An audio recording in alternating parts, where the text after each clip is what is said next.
তো দেখো বাবুকে এখন রেডি করে নিয়েছি। ওর আজকে ইঞ্জেকশন আছে, 16 মাসের যে ইঞ্জেকশনটা এখন আজকে আছে, তাই ওকে রেডি করে নিয়েছি। এখন আমি রেডি হব, স্নান করে ফেলেছি আমি। তো তারপরে এখন আমরা যাব ইঞ্জেকশন করাতে।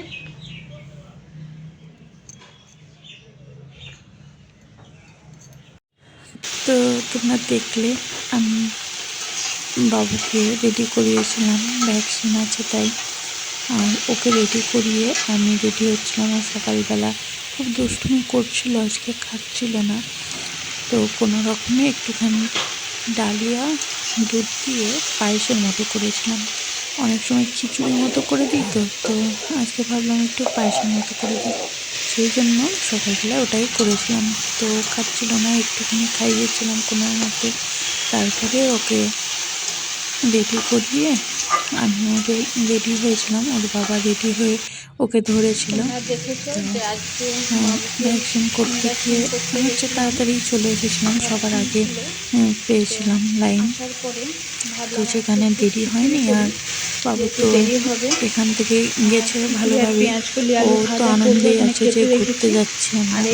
তারপরে ওখানে গিয়ে হচ্ছে ওখানেও ভালোই লাফাচ্ছে, কথা বলছে সবার সঙ্গে, ভালোই ছিল আনন্দ।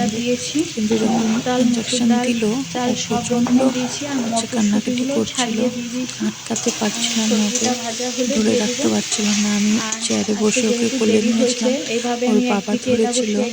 আর প্লাস ওখানে যে আশা দিদিরা থাকে, হেলথের দিদিরা, সেই দিদিরাও ধরেছিল একজন। তো তিনজনে মিলে ওকে ধরে হচ্ছে কোনো রকম ইঞ্জেকশনগুলো দেওয়া হয়। আর প্রচণ্ড কান্নাকাটি করছিল, এটা সেটা বলে ভুলিয়ে ভালিয়ে তবুও রাখা যাচ্ছিল না। আর রক্ত বেরিয়ে গেছিলো, যে 3টে ইঞ্জেকশন হয়েছিল হাতে, ডান হাতে আর 2 পায়ে। তো সবগুলোতে রক্ত বেরিয়ে গেছিলো, কেন জানি না, অনেকটাই রক্ত বেরিয়েছিল।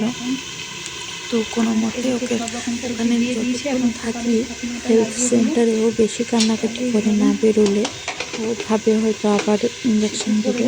তো সেই জন্য ওকে নিয়ে বাইরে আমার বাবা বেরিয়ে দাঁড়িয়েছিল।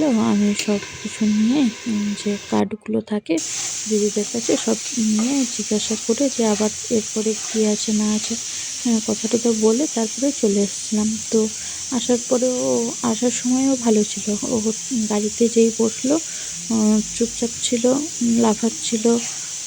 2 পা হচ্ছে দাঁড়িয়ে, গাড়িতে আমি ধরে দাঁড়িয়েছিলাম, ও নাচতে নাচতেই আসলো। তারপরে বাড়িতে এসেও ওকে স্নান করিয়ে দিলাম, খাওয়ালাম।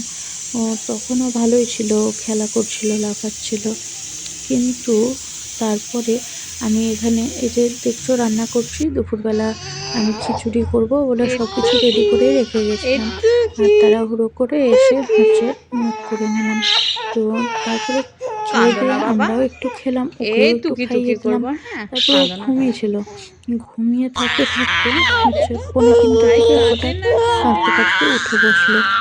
এই যে কান্না শুরু হলো দুপুর থেকে, গোটা বিকেল ও এভাবেই কেঁদেছে। একবার নিচে নিয়ে যাচ্ছি, বাইরে রাস্তার দিকে নিয়ে যাচ্ছি, গাড়ি ঘোড়া দেখাচ্ছি, ছাদে নিয়ে যাচ্ছি, ঘরে নিয়ে আসছি, শোয়াচ্ছি, বসাচ্ছি। ছেলে আমার এভাবেই কেঁদে যাচ্ছে, আমি চোখে দেখে সহ্য করতে পারছি না, আমার এত কষ্ট হচ্ছে।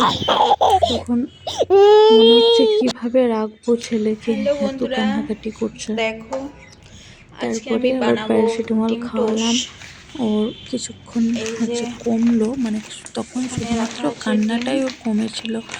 ও সারা দিন কালকে ওই যে দুপুর থেকে আর পা নাড়াতে পারিনি। ওকে শুয়ে রাখলে শুয়ে থাকছে, উঠার চেষ্টা করছে, মাথার দিক তুলছে, মাথা সরিয়ে দিচ্ছে, কিন্তু কোনো মতেই ও পা নাড়াতে পারছে না, উঠে বসতে পারছে না।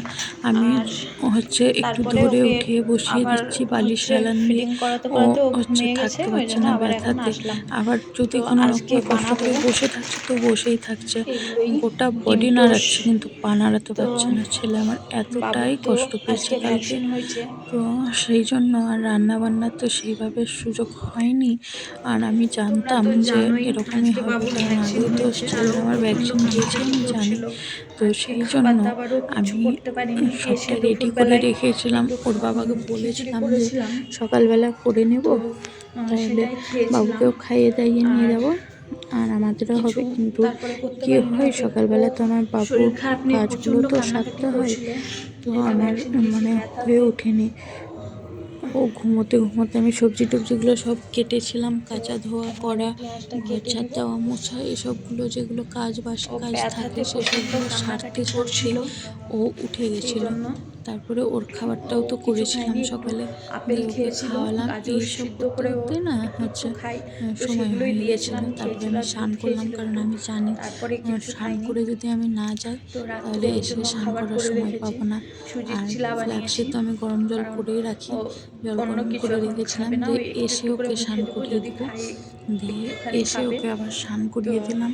এখন এটা করি ডিম টোস্ট তারপরে আমাদের জন্য, হচ্ছে 3টে সন্ধ্যের দিকে পাউরুটি করলে হয়ে যাবে। আমি ওর বাবাকে বললাম যে একটু নিচে নিয়ে তো যাও, চলো ওর আমি হয়তো পেঁয়াজটা ঘরে কেটে নিই, থাকতে ভালো লাগছে না। অর্ধেকটা তো কাটা হয়েছে আর দেখলে, যতই বাকিটা ওকে কেটে নিচে নিই, নিয়ে গেছিলাম কিন্তু ও তো তারপরে কান্নাকাটি দেখা হচ্ছে করছিল তোমাদের তখন, সঙ্গে। ওই জন্য দিয়ে নিচে নিয়ে গেল ওর ঠাম্মির কাছে। ও ঘুমিয়ে গেছিলো, ঘুমিয়ে যাওয়ার পরে আবার ওর বাবা নিয়ে আসলো, দিয়ে ঘরে শুয়ে দিল। তখন আমি নিচে বাসন মাজছিলাম, ওই যে দুপুরের খাওয়া বাসন আমি মাজতে পারিনি, ও এত কান্নাকাটি করছিল। সেই সব সন্ধেবেলা মাজলাম, ওর বাবা আবার নিয়ে আসলো। আমি কোনো রকমে বিছানা টিছানা ক্লিন করে ওকে শুয়ে দিয়েছিলাম। দিয়ে ওই ছেলে সন্ধ্যে থেকে ঘুমালো 9:30 পর্যন্ত, তো তখন একটু নড়াচড়া করছিল, দেখো আবার ঘুমিয়ে এতটা যেত, লবণ কিন্তু তো ওর বাবা লাগবেই, উঠালো, সব কারণ খাওয়া দাওয়া সব করতে হবে। পেঁয়াজটাই আমি তারপরে একটু তো লবণ, আর তখন চামচটা একটুখানি এরকম হয়ে উঠে গেছে, হচ্ছে লবণে বসলো এরকম হয়ে নিজের যায়। থেকে, তো দাঁড়াচ্ছে, তোমরা বসলো। আর উল্টোপাল্টা খাওয়ার কমেন্ট করো না তখনও এটা পারলাম নিয়ে। না, রাত্রিবেলায় খেলো না একটুখানি। আর হচ্ছে পেঁয়াজটাকে আমি এখন আমি হাত সুজির দিয়ে চিলা ভালো করে বানিয়েছিলাম, যে অন্য চটকে নেব, কিছু হয়তো খাবে না, তাহলে ওটা হয়তো একটু লবণটা একটু পুরো একটু করে মাখা মুখে হবে। দিলে খাবে। কিন্তু লঙ্কা ও দিয়ে সেটাও মাখাবো না, খেলো কারণ না কোনো লঙ্কা দিয়ে মতে, আমার একটুও হাতটা খায়নি। জ্বালা করবে। তারপর আবার কি করব, তো ও গাজর এবার আমি সিদ্ধটা একটু লঙ্কাগুলো খাচ্ছে তুলে এখন এর মধ্যে দুদিন ধরে। তো অ্যাড গাজর করে দেবো। সিদ্ধটা হচ্ছে করলাম, ওর বাবা বললো একটু গাজর সিদ্ধ বসিয়ে রাখ। আমি আবার বসিয়ে রেখেছিলাম, তো সেটাই ওকে হচ্ছে তো দিলাম। আমি এবার দু 2 হাত দিয়ে তিনবার করি। হচ্ছে খেলো, খাওয়ার পরে আর খেলো না, ও এবারে আমি দিয়ে এটাকে খেলা করছিল। কিছুটা কিছুটা করে তারপরে আবার নেব, ঘুমিয়েছে, আর 10:30 একটা হবে করে এরকম। ডিম ভাঙবো আমি তো ভাবলাম যে সন্ধ্যে তার থেকে ঘুমালে সঙ্গে। হয়তো রাত্রে আর ঘুমাবে না, জ্বালাবে, কিন্তু না, বাবু আমার ঘুমিয়ে গেছিলো। আর আমরা তো খাবার অন্য কিছু করার তো আমি সময় এক পাবো না। হাত দিয়ে ওর ডিম বাবা ভাঙতে বললো যে পারবো নাকি, হচ্ছে পাউরুটি প্রথমত নিয়ে আসবো, ডিমগুলো মিষ্টি টিষ্টি দিয়ে খেয়ে নেবো। দিয়ে ধরুন আবার বললো যে ডিম টোস্ট করলে হতো। তা আমি বললাম যে ঠিক আছে করে দেবো। ও আবার বললো যে সময় হয়তো হবে না। বললাম না না, একটু সময় বার করে, বাবু তো ঘুমোলো, করে দেবো। তাই বলে হচ্ছে করলাম। নাহলে বাবু তো উঠে গেলে কাঁদবে। ছেলে এখন আজকে সকালবেলা এখন আমি ভয়েস দিচ্ছি, এখন বাজছে সকাল 6টা, আর আমার বাবু উঠে গেছে এখন 6:45 দিকে। বাবা উঠে গেছে, তখন থেকে উঠে গেছে, আমার পাশে এখন চুপচাপ শুয়ে আছে। গরুর দুধ যেহেতু রাখি আমি ওকে ভোরবেলা খাওয়ানোর জন্য, দুধটা গরম করে ওকে দিলাম, খেলো। খাওয়ার পরে সবটা খাইনি, একটুখানি খেয়েছে, আর হচ্ছে রেখে দিয়েছে, দিয়ে এখন শুয়ে আছে। আমি ওকে সবসময় জোর করি না খাওয়ার জন্য, ওর খিদে যখন পাই তখন নিজের থেকে খাই, খাবার ওকে দিতে থাকি সময়ে সময়ে। ও খাক না খাক আমি ওকে ঠিক সময় সময় খাবার দিই। ওর খিদে পেলে তখন খাই, না হলে হচ্ছে জ্বালায়। তো দেখা যাক আজকে ছেলে আমার কেমন থাকে। আর আজকে তো সরস্বতী পুজো, সবাইকে সরস্বতী পুজোর অনেক অনেক শুভকামনা জানাই। তো ভালোভাবে তোমরা পুজো করো, দিনটা ভালোভাবে কাটাও। আর আমাদের কেমন কাটে সেটা অবশ্যই তোমাদের সঙ্গে শেয়ার করবো কালকে। কী বলো তো, আমাদের আর কেমন কাটবে, আমাদের ডেইলি যেরকম কাটে সেরকমই কাটবে, কারণ আমি তো এখন বাবুকে নিয়ে পুজো করতে পারি না। হ্যাঁ, তবে ইচ্ছে আছে বাবু একটু বড় হলো তারপরে হচ্ছে পুজো করার। আর এখানে সেরকম পুজো হয়ও না, বাড়িতে হয়, কেউ কেউ বাড়িতে করে। আর এখানে আশেপাশে দেখিও না আমি সরস্বতী পুজো, যেমন আমাদের ওদিকে বারবাড়ির দিকে কী হয়, আমরা নিজেরাই হচ্ছে পুজো করি সবাই মিলে। এ পাড়া ও পাড়া সবাই নিজের নিজের পাড়ায় করে, ছেলেরা মেয়েরা মিলে। এখানে হয় একটু দূরে দূরে হয়, তো আমাদের আর সেরকমই কাটবে। তো আমার ছেলে কেমন থাকে না থাকে সবটাই তোমাদের সঙ্গে শেয়ার করব। আর তোমরা আমার ছেলেকে আশীর্বাদ করো, ও যেন তাড়াতাড়ি সুস্থ হয়ে যায়। কারণ এটাও ও প্রচণ্ড অসুস্থ হয়ে পড়ে যখনই ওর ভ্যাকসিন হয়, জ্বর হয়, এই যে ব্যথা প্রচণ্ড, কিন্তু খুব স্ট্রংও। ও যখনই ব্যথা হয়ে হয় কিছুক্ষণ আবার উঠে দাঁড়ায়, নাচানাচি করে, লাফায়, সব কিছুই করে। তো একটু আশীর্বাদ করো আমার ছেলেকে। আর আজকের ভিডিওটা আমি এখানেই শেষ করব। দেখা হবে তোমাদের সঙ্গে আবার নেক্সট ভিডিওতে কালকে। তো ভালো থেকো, সুস্থ থেকো। আর আমার ভিডিও কেমন লাগলো কমেন্টে অবশ্যই জানাবে।